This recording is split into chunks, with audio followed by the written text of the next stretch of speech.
Gujarat Titans के नाम है 9 मुकाबलों में 6 जीत, पर अपने पिछले मुकाबले में उन्होंने हार का सामना किया था।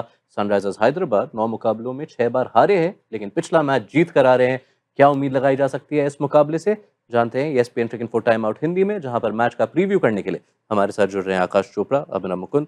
शुक्रिया आपके वक्त के लिए।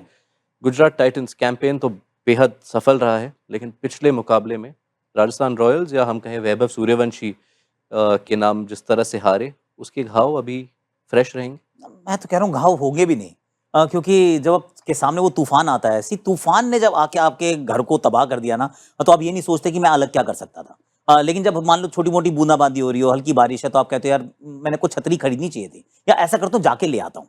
अब यहाँ पे तो वैभव सूर्यवंशी का दिन जिस प्रकार का था, इनके पास ठीक ठाक बॉलिंग अटैक है, 200 रन भी बनाए थे, सब कुछ ठीक लगा। अब मतलब बाल की खाल निकालनी है तो सोच सकते हैं कि यार 250 नहीं, एक्चुअली 250 बनाने चाहिए थे, क्योंकि हमारी ओपनिंग साझेदारी ठीक थी और we could have scored more. पर क्या ही फर्क पड़ता है, वो उतने रन भी बन जाते। तो एक ऐसा मैच हर सीजन में कभी ना कभी आएगा जिसमें you will be out played. कोई बात नहीं, अगले मैच की तरफ चलो। तूफानी लेफ्ट हैंडेड ओपनर्स तो वैसे सनराइजर्स के पास भी हैं, बस इस साल हेड और शर्मा की वो बात नहीं बन रही जिस तरह पिछले साल बनी थी। सेकेंड सीजन सिंड्रोम बताते हैं उसके लिए। और हर टीम के पास 4-5 एनालिस्ट है, बैकरूम स्टाफ है, इतने इतने लोग प्लानिंग करते हैं और बहुत अच्छे प्लान्स के साथ आए। LSG मैच से शुरू हुआ है, अभिषेक शर्मा को शॉट डालना है, ट्रेविस हेड को ऊपर डालना है, बहुत प्लान्स के साथ आ रहे हैं। और गुजरात टाइटंस के पास भी इतने अच्छे प्लानिंग यूनिट है पीछे, बैकरूम स्टाफ, कि मुझे लग रहा है कि ट्रेविस हेड और अभिषेक शर्मा के लिए मुश्किल होगा ये गेम। और बहुत अच्छे बॉलिंग लाइनअप है। आई नो लास्ट गेम ऐसा हुआ था एक लेफ्ट हैंडर के साथ, पर मुझे लग रहा है Siraj and company along with प्रसिद्ध वापस आ जाएंगे और ट्रेविस और अभिषेक के लिए मुश्किल रहेगा। क्लैश ऑफ कॉन्ट्रास्ट ये सिर्फ पॉइंट्स टेबल के हिसाब से नहीं है। आप अगर दोनों ओपनिंग जोड़ियों को देखें, एक तरफ है हेड और शर्मा, जो आप एक पार्टनरशिप हटा दें तो इस सीजन एक्चुअली बिल्कुल सफल नहीं रहे। दूसरे तरफ गिल, साई सुदर्शन, इंटेंट भले ही बाकी टीम्स के कंपैरिजन में कम हो, स्पेशली पावर प्ले में, कंसिस्टेंसी में कोई दो राय नहीं। तो ये एक्चुअली एक वो टॉसअप रहता है कि आप क्या चुनना चाहते हैं। जब आप अभिषेक शर्मा और ट्रेविस हेड को अपनी टीम में रखते हैं, 3 नंबर पे ईशान को रखते हैं, तो आपको ये लगता है कि हर गेंद पे चौका मारना है। अगर पिछली पे मारा तो अगली पे भी मारो। और तो उस जब आप फिलॉसफी से जाएंगे तो फिर फेलियर के चांसेस बहुत ज्यादा ब्राइट हैं। और पिछला साल बहुत अच्छा था, इस साल उसका बिल्कुल ऑपोजिट है। तो सिक्के का दूसरा पहलू इस साल उनको देखने को मिला है। जहां तक आप शुभमन गिल और साई सुदर्शन की बात करते हैं, तो जब आप कंसिस्टेंसी ढूंढ रहे हैं, आप प्रॉपर क्रिकेट खेलने का तरीका ढूंढ रहे हैं, तो फिर स्ट्राइक रेट और इंटेंट इसके बारे में बात कम करनी पड़ेगी। वो उसको थोड़ा सा आपको साइड में रखना पड़ेगा। And it has worked well. See उनका जो तरीका है, अब ये कॉन्ट्रास्टिंग फिलोसफीज हैं कि ये सही है या वो सही है इन अ T20 गेम, पर ultimately it will not be this और दैट। थोड़ा सा दिस एंड थोड़ा सा दैट। अगर आपके पास बॉलिंग अटैक ठीक ठाक है, तो आप काम चला सकते हैं। और गुजरात ने ये सोचा है कि बिना इंटेंट के भी काम चलता है if you have the bowlers. तो इन दोनों में से किस टीम को ज़्यादा ज़रूरत है अपने सामने वाले ओपनिंग पेयर से कुछ सीख लेने की, कि उनका थोड़ा दैट अपने दिस में जोड़े, कि वो हो ही नहीं सकता? ये तो हो ही नहीं सकता, क्योंकि क्या अभिषेक शर्मा के पास है वो साई सुदर्शन के पास नहीं है। एंड हर एक का एक स्ट्रेंथ होता है, हर एक का एक तो वीकनेस या शॉर्ट कमिंग तो होता ही है। पर अभिषेक शर्मा तभी खेलेगा और तभी रन बनेगा। टीम को एक वन साइडेड कॉन्टेस्ट के तरफ से जीत जाएंगे सनराइजर्स हैदराबाद। साई सुदर्शन के साथ आपको कंसिस्टेंसी मिलेगा और वो फ्रीडम दिया है इन लोग को। मतलब गुजरात टाइटंस का कैसा है कि एक ही चीज फिक्स्ड है, वो टॉप 3। उसके बाद फ्लूइडिटी रहता है, 4 पे कोई भी आ सकता है। वॉशिंगटन सुंदर, शाहरुख खान, रदरफर्ड, कोई भी आ सकता है। तो इतना फ्रीडम है कि आप जाके 15 ओवर खेल लो, उसके बाद हम देख लेंगे। तो ऐसा फ्रीडम आई थिंक सनराइजर्स में नहीं है। पहले बॉल से मारो, और दैट इज दिस और दैट का सवाल है।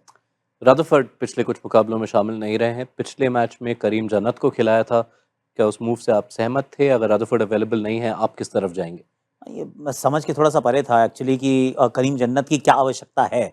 पर उनको अच्छा लगता है एक्चुअली, वो अफगानिस्तान में कोई ना कोई खिलाड़ी होने चाहिए। हो सके तो 2 भी हो जाएं तो बहुत ही बढ़िया है। लास्ट ईयर तो हर मैच में 2 होते थे, 2 क्या कई बार तो 3 भी होते थे। अजमतुल्ला उमरजाई भी इस जी। टीम का हिस्सा थे। पर वो वाला फॉर्मूला चला नहीं है। जन्नत को पहले ही मैच में जहन्नुम का एहसास हुआ। एक ही ओवर में 30 रन मार दी छोटे से बच्चे ने। तो अब शायद वो नहीं खेलेंगे। ग्लेन फिलिप्स की जगह उन्होंने अब दसुन शनाका को अपनी टीम में रखा है। उसके अलावा उन्होंने अपने आप को मौका ही नहीं दिया था। टू बी फेयर 2 ही खिलाड़ी थे, शर्फिन रदरफोर्ड थे, साथ में ग्लेन फिलिप्स थे। 2 में से किसी एक को मिडल में खेलना था। अब रदरफोर्ड को चोट लगी है क्या? ये आई हैव नो आइडिया कि कब अवेलेबल होंगे, चोट है या नहीं है। पर अगर अवेलेबल हैं तो आप उनको 100% खेलता हुआ देखना चाहेंगे। जी हाँ, जीटी के ओवरसीज कंटिंजेंट में कौन से खिलाड़ी की क्या अवेलेबिलिटी है वो अब तक बिल्कुल पता नहीं चली। बताते क्यों नहीं है यार? प्लीज बताया करो, ये मैं बता रहा हूँ, प्लीज बता दिया करो ना। आपके दोस्त है आशीष नेहरा, फोन तो कर लीजिए। सॉरी, मैंने बर्थडे विश नहीं किया था, नहीं कर सकता। Sorry, belated happy birthday Ashish, then I will call you. चलिए, अब सनराइजर्स हैदराबाद की ओर अगर ध्यान दें तो उनके खेमे में है एक ऐसे गेंदबाज जो घर वापसी करेंगे, क्योंकि मोहम्मद शमी आईपीएल 2022-2023 में गुजरात टाइटंस के लीडिंग बॉलर थे, लीडिंग विकेट टेकर थे टूर्नामेंट में। इस मैदान पर बहुत सक्सेस एंजॉय किया, पर इस सीजन अब तक हैदराबाद के लिए ज़्यादा सफल नहीं रहे हैं। What do you put that down to? मेरे हिसाब से वो कंडीशंस के वजह से हुआ है। लास्ट ईयर उनके होम गेम्स अहमदाबाद में थे। हैदराबाद एक पूरे इंडिया में देखेंगे तो टॉप 2 टॉप 3 फ्लैटेस्ट पिच, और कंडीशंस में थोड़ा स्विंग भी नहीं मिलता है, सीम भी नहीं मिलता है। मोहम्मद शमी का थोड़ा सा फुल लेंथ है, उसमें से थोड़ा सा सीम होता है, बॉल स्विंग का चांसेस है। और जैसा उनका टीम था गुजरात टाइटंस का, वो पावर प्ले स्पेशलिस्ट था। उसके बाद मोहित शर्मा आते थे, मिडल ओवर्स में कोई और था डालने के लिए। अभी 3 फेस के लिए डालना, सनराइजर्स हैदराबाद में एक जरूरत है कि 3 फेस में भी डालना चाहिए, पर पहले 3 ओवर में बहुत रन जा रहा है, तो उसके वजह से पैट कमिंस थोड़ा कंफ्यूज्ड है। एंड उनका यूसेज में भी मेरा बहुत सारे सवाल है।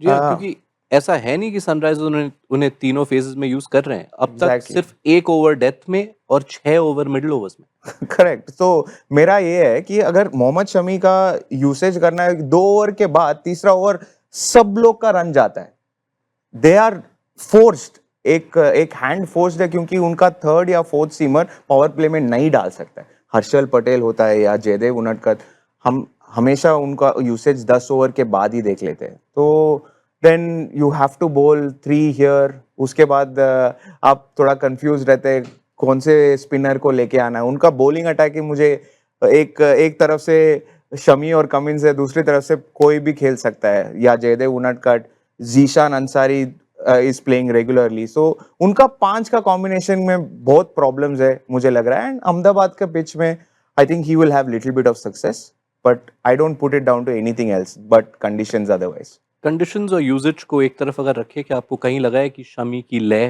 पूरी तरह से नहीं लौटी है? देखिए, पर्सनली मैं तो कन्विंस्ड हूँ कि नहीं लौटी है।